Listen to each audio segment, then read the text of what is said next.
అని started practice. So అలా చేసి చిన్న చిన్న మళ్ళీ అగైన్ యాక్చువల్గా నా కెరీర్ స్టార్టింగ్లో కంటే కూడా నేను లజ్జాని సినిమా చేసిన తర్వాత చాలా స్మాల్ రోల్స్ చేశాను.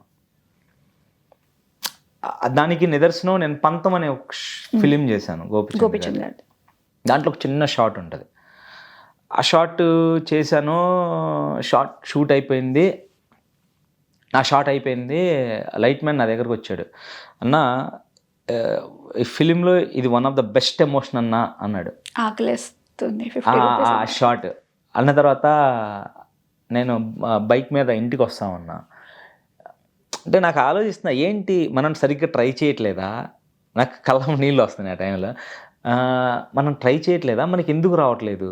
మన అప్రోచ్మెంట్లో ఏ ప్రాబ్లం ఉంది? లేకపోతే ఇంకా ఏంటి ఏం చేయట్లేదు మనం? నేను ఆలోచిస్తా ఉన్నా.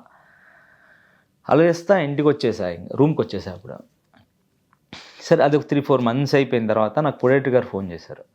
శివ, ఆ సినిమాని 8 roomలో బాబీ గారు చూశారు, ఒకసారి నువ్వు వెళ్ళి బాబీ గారిని కలువు, బాగా చేసావన్నారు. 2-3 times మాట్లాడారు నీ గురించి. అప్పుడు నేను ఇమీడియట్గా బాబీ గారు అపాయింట్మెంట్ తీసుకొని వెళ్ళి బాబీ గారిని కలిశాను. బాబీ గారు ఒక 1/2 hour మాట్లాడారు. ఏం చేసావు బ్రదర్, బిఫోర్ ఏం చేసావు. దాని రిజల్టే వెంకీ మామ కానీ డాక్ మహారాజ్ కానీ. ఓకే. సో ఆ రోజు నేను బాబీ గారితో మాట్లాడి బయటకు వచ్చిన తర్వాత నేను ఒక్కటే డిసైడ్ అయ్యాను, do your best, how much you can do, అంతే. రిజల్ట్ అనేది మనకు తెలియదు, మన చేతిలో ఉండదు. సో దాన్ని ఎక్కువ ఫీల్ అయ్యి మనం మెంటల్గా డిప్రెస్ అవ్వద్దు.